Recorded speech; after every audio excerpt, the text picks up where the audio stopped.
Putang ina mo! Putang ina mo! What's up YouTube? It's your boy Dashing Kevs with the second part of our power scale video. So without further ado, let's get started. At number 8, we have the Duterte Durants with Coach Dashing Kevs, myself. I'll be able to go more in depth in this one as this is my team without any legendaries in the format, and the way the draft mechanics work, it's difficult in drafting seeing as we have 24 coaches and only get to pick one tier 1 and tier 2 mons, with tier 3 and lower having the same value for free slots. It made it very congested. I say this because at the end of the draft we had a lot of tier 1 and tier 2 mons available, but about 5 or less tier 3 mons. Something to consider for the next season. Hopefully future leagues make it a point-based system, giving the coach better options to build teams. So let's check out the team. Our Mega we selected, I chose Mega Sableye really because of the Magic Bounce ability. Most of the good Megas were already taken. I considered Mega Pinsir, Sableye, or Venusaur, a spread of offense, balance, and stall. Now, Mega Pinsir got taken and I wasn't sure how Venusaur would do in this format, so I went with Sableye for its relative bulk and to make sure I can't be stalled by coaches building for that strat. I just wish it wasn't so slow or at least it had Trick Room. Common moves would be Knock Off, Foul Play, Shadow Sneak, Dark Pulse, Snarl, Recover, Calm Mind, and Shadow Ball. So next we have Blaziken.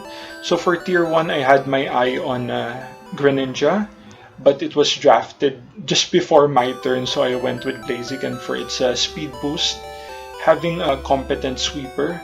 Coverage is decent, not good, but decent. It can't really sweep without a boost, and it's very frail. It dies to 2 hits or even 1 hit with Flare Blitz recoil. You kinda have to play around that if you can. I wish it had close combat over high jump kick. Having just one tier 1 means you need to get as much value as you can. Protect on high jump kick can just mean you lose your tier 1. That can be rather unfortunate. Next we have Azu. So Azu was a very good pick for me. I'm surprised it lasted this long in the draft. That's good for us then. So it's somewhat bulky and can hit hard with huge power or remove a weakness with a Sap Sipper. Coverage is not great, but you have what you need to succeed in my opinion.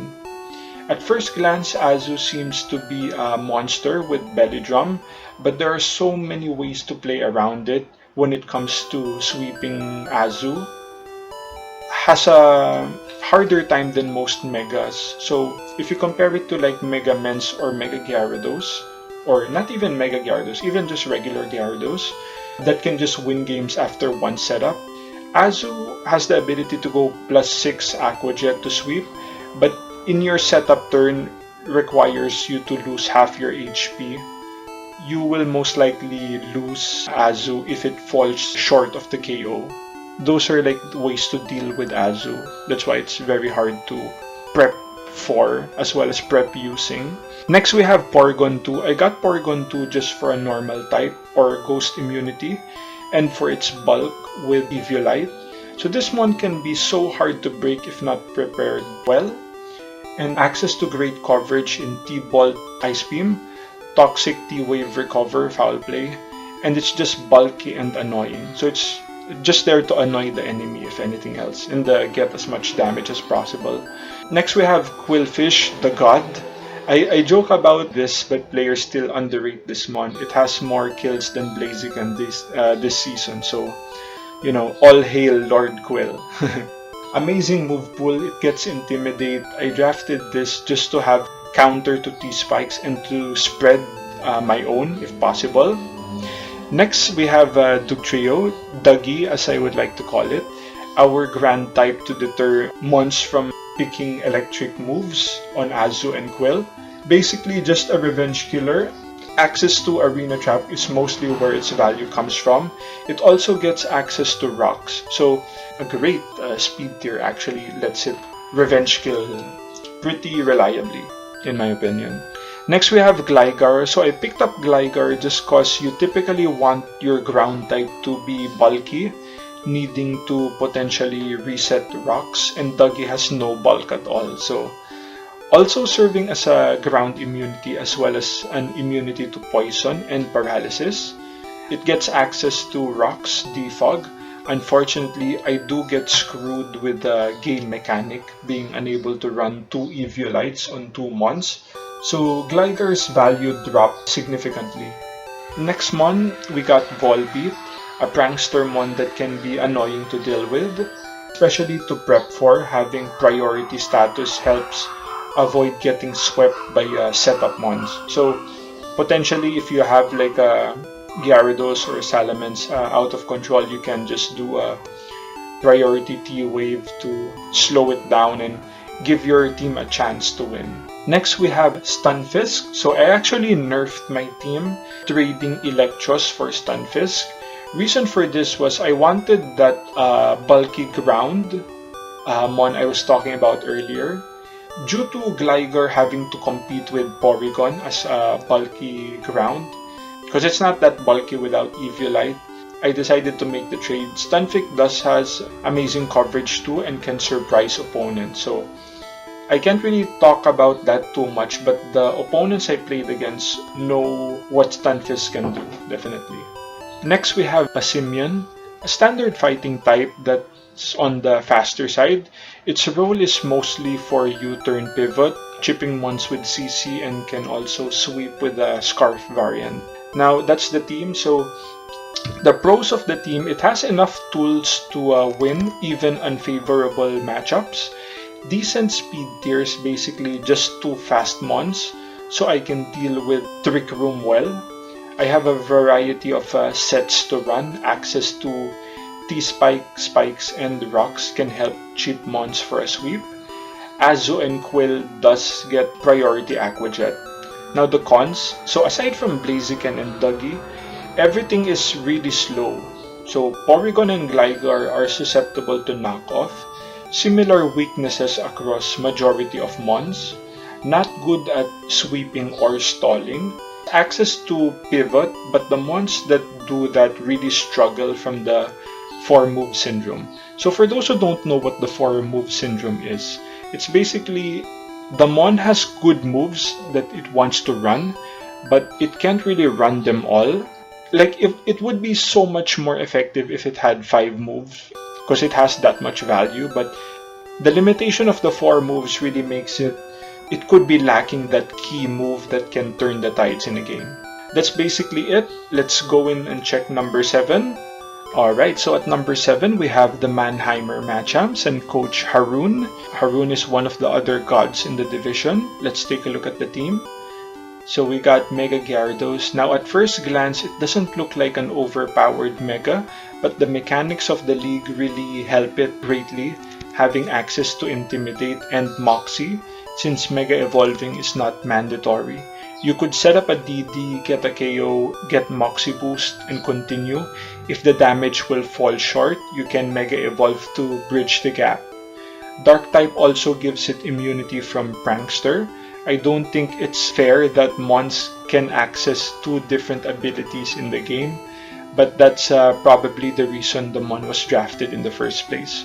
I remember prepping for this one, I thought about using Encore to Encore it into Dragon Dance with my Volbeat, but I did realize that because of the Dark type, it's immune to Prankster, so that's very good for him. Next we have Excadrill. Good tier 1 pick, access to Mold Breaker. It can destroy mons like Mimikyu as well as other ability reliant mons like Rotoms and whatnot. Access to Rocks, Spin. It's a very capable mon outside sand and a lot more in sand. Next we have Hippowdon. He brings the sand, basically, the usual lead to set rocks, chip other mons with the Sandstorm.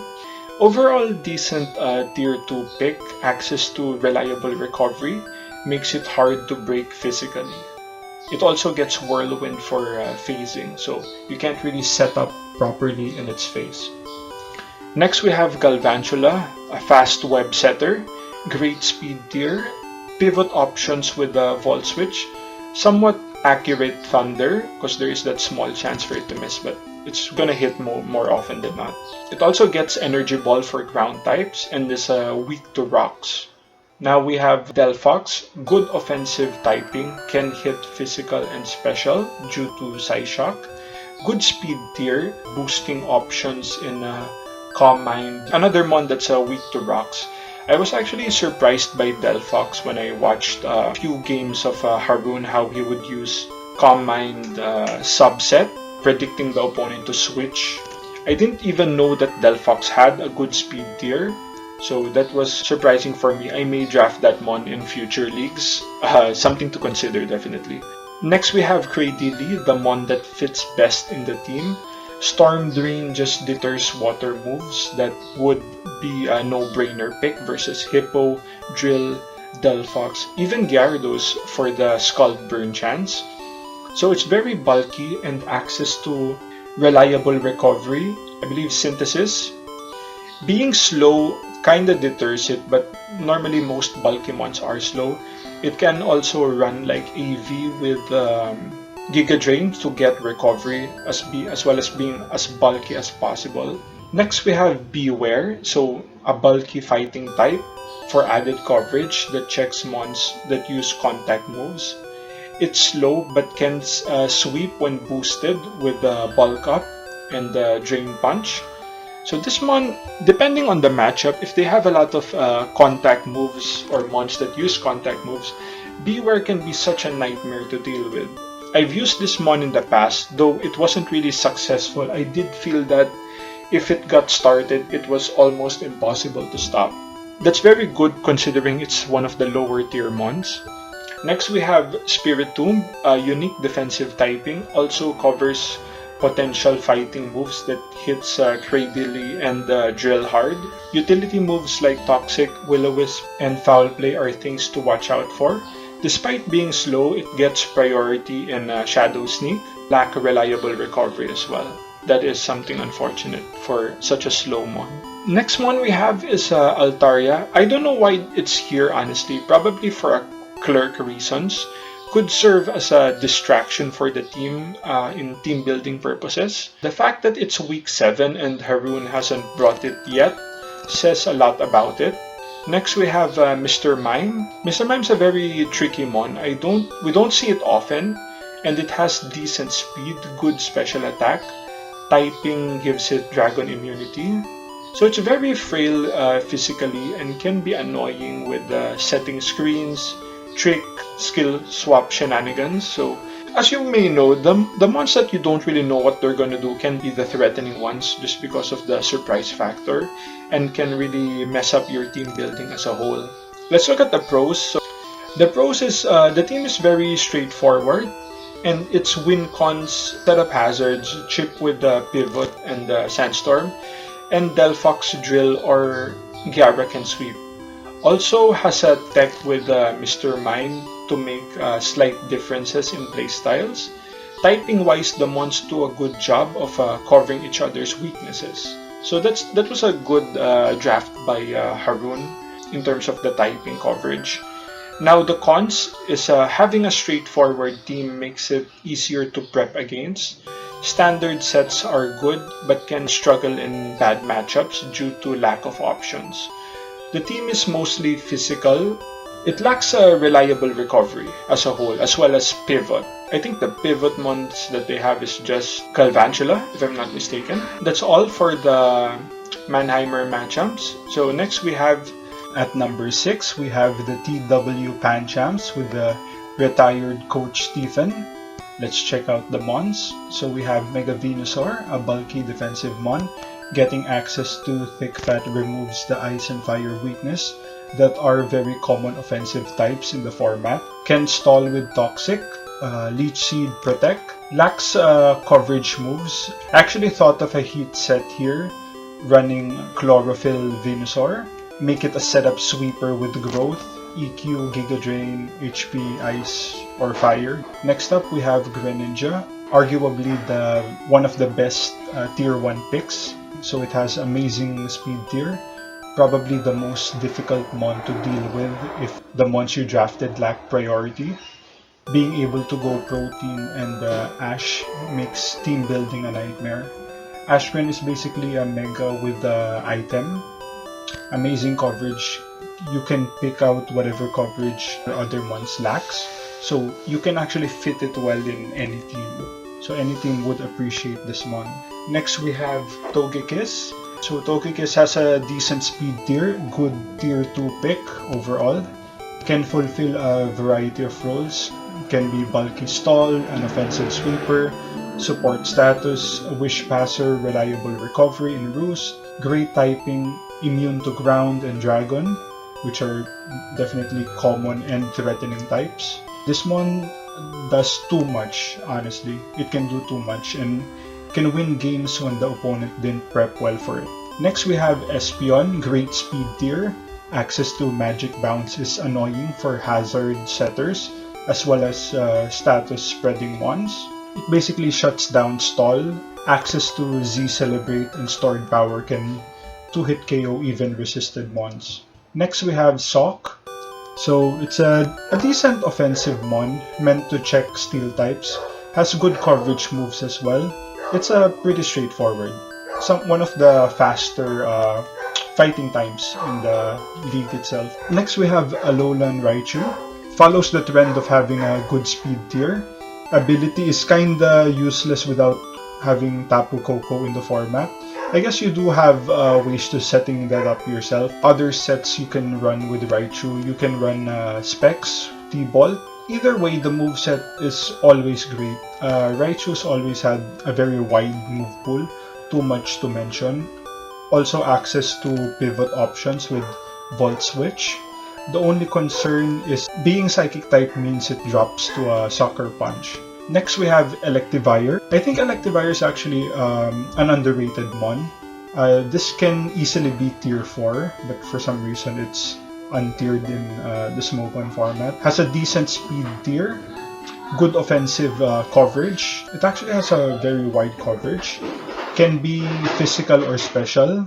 You can run it like with Life Orb and hit whatever mons you need coverage for. Basically with a Life Orb, it can actually 2-hit KO almost everything with its good coverage, having access to EQ, Wild Charge, Fire Punch. Next we have Toxic Rope, another fighting type, not weak to Fairy, so that's not really common when it comes to fighting types. Probably maybe the only one that's not weak to Fairy, could be wrong. It can switch into water moves thanks to the Dry Skin ability, has overall good coverage moves, access to Fake Out, physical attacker, which is good since most of the team are special so far. Next, Archeops. Archeops also has a good speed tier, immune to ground and neutral to rocks. Can be run scarfed or banded. It gets access to rocks as well as defog. Defeatist, its ability is a thing, unfortunately, but it does get Endeavor. You could run, let's say, have it sash, sets up rocks once the opponent tries to OHKO it, because its defenses are crap, let's be honest. It could just try to revenge it with Endeavor and have the next mon either set up on it or revenge kill it. So it's definitely a worthwhile trade, if you ask me. And the last mon he has is Mawile, so it's another physical attacker. Gets access to Intimidate for team support. Common moves would be Play Rough, Knock Off, Super Fang, Sucker Punch, and some may not know it, but it also gets access to Stealth Rocks. So the pros of the team, it has good speed tier and coverage. I feel like I've been saying that good speed tier for most of the months, so definitely that is a factor. Everyone has value and can come to any game, so there's no really a mon there that when you draft for the team you can say that this is definitely not going, it's useless or what. So they all have value, so anything can come. It does have access to pivot like Volt Switch or U-turn. Mons have a variety of move sets that are equally effective. That means when I would say some mons could be physical or special, that's also something to consider when prepping for that.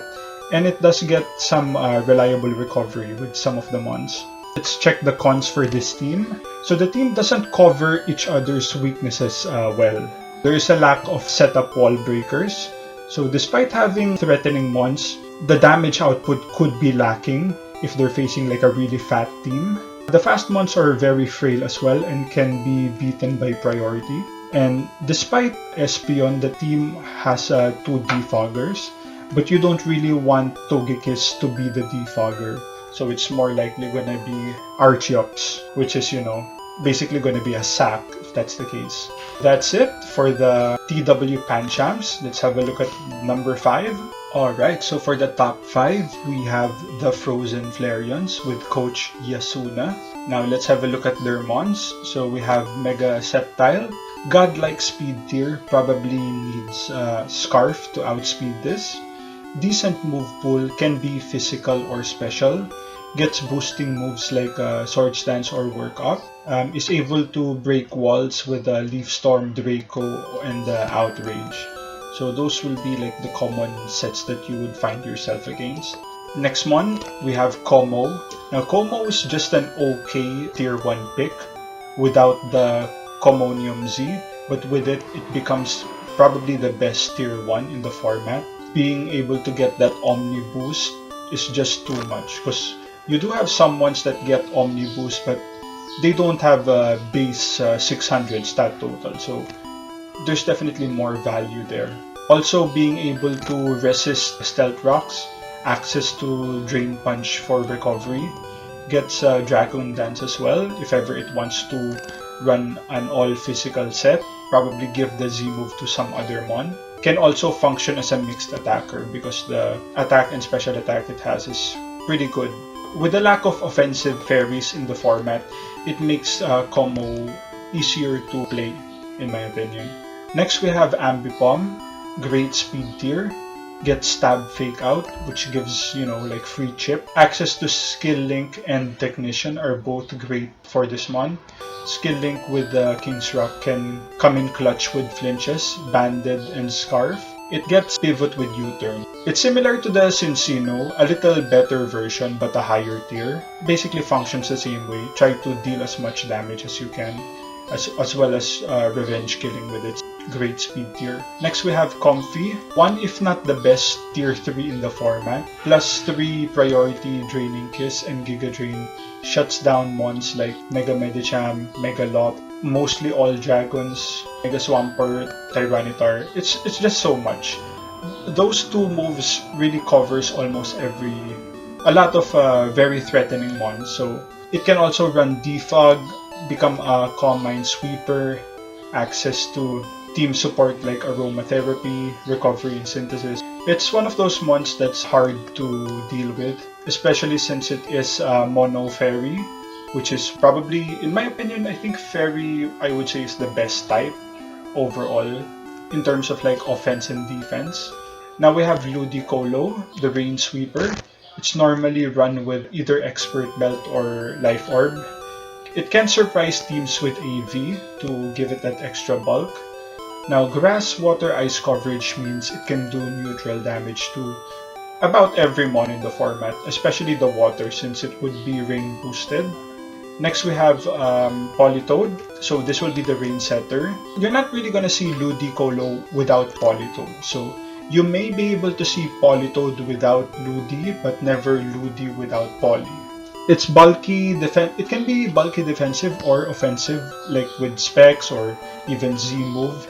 You can even run a Perish Whirlpool set to beat Regenerator mons, so that is something to consider as well. Next we have Axelgor, another mon with godlike speed. Gets access to Toxic Spikes, Pivot with U-Turn, reliable recovery, also gets access to Sludge Bomb, Bug Buzz, and Final Gambit. You can use that Final Gambit, can come in clutch when you need to take out those mons that are very hard to deal with for the trade. Next mon we have is Colisipod, amazing priority moveset, can act as a wall breaker, good synergy with Aqua Jet in the rain.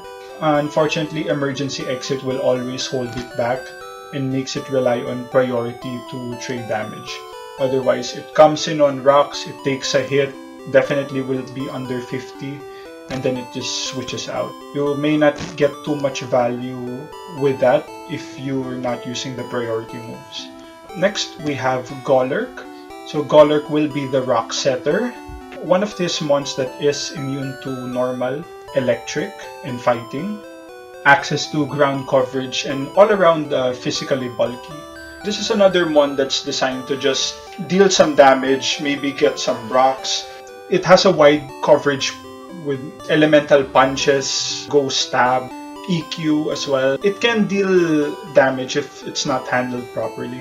The last member of the team would be Excadrill. So Excadrill is a steel type, which means it's one of his, or probably the only dragon and fairy resist in the team, which was definitely needed since those types are very threatening. It also gets utility moves like Toxic, Knock Off, and having access to the rain somehow makes it better against fire moves, lowering the 4 times weak to fire stat there.